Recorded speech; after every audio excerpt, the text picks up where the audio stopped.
अस्सलाम वालेकुम dear students, उम्मीद करता हूँ आप लोग ठीक होंगे, खैरियत से होंगे। आज की जो हमारी क्लास है वो उर्दू राइटिंग के बारे में, हम उर्दू राइटिंग के बारे में समझेंगे। चूँकि एग्ज़ाम नज़दीक आने वाले, तो इसी वजह से हम उर्दू राइटिंग के बारे में ज़्यादा कोशिश करेंगे कि आप लोगों की उर्दू की राइटिंग बेहतर करवाएं। तो फ़र्स्ट ऑफ़ ऑल मैं बताता चलूँ कि मैं काफ़ी बोर्ड मार्कर यूज़ कर रहा हूँ, और आप लोग एनीवन कोई भी यूज़ कर रहे, कोई प्रॉब्लम नहीं, बट अगर आप लोग काफ़ी बोर्ड यूज़ करेंगे तो ये बेहतर रहेगा। अच्छा, यहाँ पे आज जो मैं समझाने वाला हूँ वो बहुत ज़रूरी है। यानी कि अगर मैं आप लोगों की बात करूँ कि एक ये लाइन है और एक लाइन ये है, तो हमने कोशिश करनी कि इन दो लाइनों के बिटवीन हम रहे, यानी कि इस लाइन से नीचे ना जाए और इस लाइन से ऊपर ना आए। तो अगर आप लोग लाइन के ऊपर आएंगे तो आपकी जो राइटिंग होगी वो बहुत बेहतरीन आएगी, और यानी कि इफ़ेक्टिव होगी, अट्रैक्टिव होगी। आपकी राइटिंग क्या होगी? अट्रैक्टिव होगी। अब बात सुनिए, हम कहते हैं कि हमारे पास कुछ अल्फाज, यानी कि अब देखें, अगर आप उर्दू के अल्फाज देखो, लाइक हमारे पास अलीफ है, चलिए ये तो लाइन के ऊपर आता है। बे है हमारे पास, लाइन के ऊपर आता है, ठीक है। और दूसरी बात है कि हमारे पास, अगर मैं बात कर लूँ, दाल की बात कर लूँ, मैं कहता हूँ ये भी लाइन के ऊपर। अगर रे की बात कर ले, ये तो भी लाइन के ऊपर। हा की बात कर ले, ये भी लाइन के ऊपर। अब कुछ ऐसे अल्फाज हैं जिनको आप लाइन के ऊपर नहीं लिख सकते। लाइक अगर मैं बात कर लूँ, मैं कहता हूँ कि ये आप लोग लाइन के ऊपर नहीं लिख सकते हो। जैसे कि शेप ऑफ मून वाले जितने भी अल्फाज हैं, इनको आप लाइन के ऊपर नहीं लिख सकते। अब इसमें से लाइन के नीचे आना आपको पड़ेगा ही ज़रूर। अब कुछ अल्फाज ऐसे कि जिनको अगर आप लाइन के, जैसे कि मैं अगर आपको कहूँ कि अब नून है, ये इसको लाइन के ऊपर आप लिख सकते हैं। इसी तरह आप लोगों के पास अगर जिस है, क्या है आप लोगों के पास जिस है, जैसे कि मैं आपको लिख के भी दिखा देता हूँ कि ये हमारे पास क्या है, हम कहते हैं ये जिस। अब इसको हम क्या कर सकते हैं, लाइन से ऊपर नहीं लिख सकते। इसी तरह हमारे पास, मैं कहता हूँ कि अगर हम कोई और लफ्ज़ है आप लोगों के पास, एनीवन कोई भी कॉलेज है, लाइक अगर आप कॉलेज की बात कर लो, तो उसमें हमारे पास क्या है, हम क्या कहते हैं, हम कहते हैं ये हमारे पास लाइन से ऊपर नहीं आ सकता, क्योंकि आधा हर्फ जो है ना हमारे पास, जो लफ्ज़ है ना वो तो हमारे पास नीचे से आ गया। अब इसमें आप लोगों को नीचे आना पड़ता है। अब डिपेंड ये करता है, जो मेन इम्पॉर्टेंट जो बात आपको बताने वाला हूँ वो ये है कि अपनी लाइन से आना कितने नीचे, क्या करना है, लाइन से कितने नीचे आना है। आज आप लोगों को यही चीज़ समझाने वाला हूँ, और आप लोगों ने क्या करना है, इसको देखना है, ठीक है। अब देखिए, कुछ अल्फाज है, हम कहते हैं कि हमारे पास शेफा मून वाले अल्फाज है। ये देखिए हमारे पास एक लफ्ज़ है, इसको लाइन से नीचे लेकर आना पड़ता है। यानी कि लाम अगर कर लो, अगर आप लाइन से नीचे आते हो।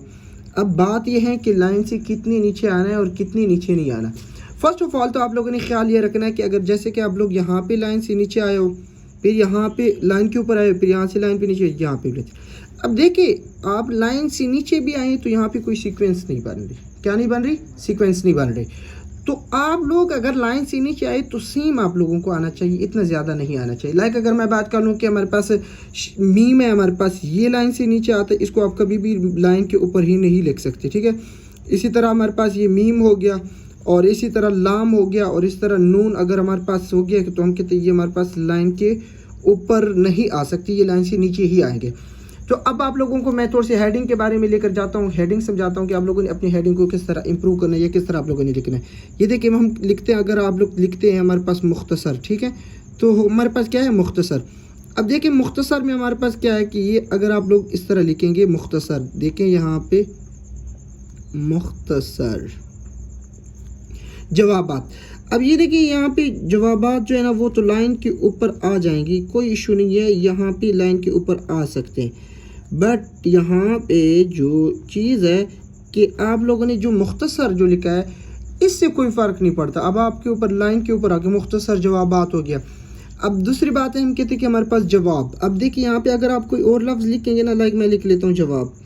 अब यहाँ पे देखिए आप लोगों को इफ़ेक्ट नहीं पड़ेगा, यानी कि आप लोगों की जो राइटिंग होगी ना वो हमारे पास ज़्यादा असरअंदाज नहीं होगी। वो आपको जो एग्जामिनर होता है उसको नज़र आएगा, यानी कि एग्जामिनर के लिए क्या होता है, अट्रैक्टिव होगा।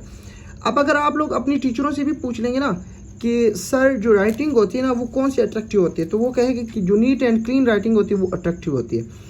अब एक टीचर ने जब पेपर चेक करना होता है तो उसके लिए बहुत इजी रहता है कि अगर आपकी राइटिंग नीट एंड क्लीन है तो वो उसको ज़्यादा प्रेफर करते हैं कि इस बच्चे की राइटिंग क्या है, बहुत ज़्यादा बेहतरीन है, और इसी वजह से उस पर ज़्यादा उसको मेहनत नहीं करनी पड़ती।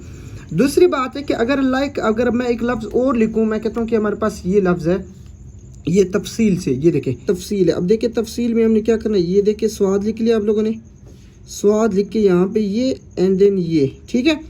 आप लोग ज़्यादा ऊपर ना जाएं भी कोई मसला नहीं। अब ज़्यादा यहाँ से नीचे आने की भी कोई ज़रूरत नहीं है। यहाँ पे आप लोगों ने 3 लिख लिया यहाँ पे।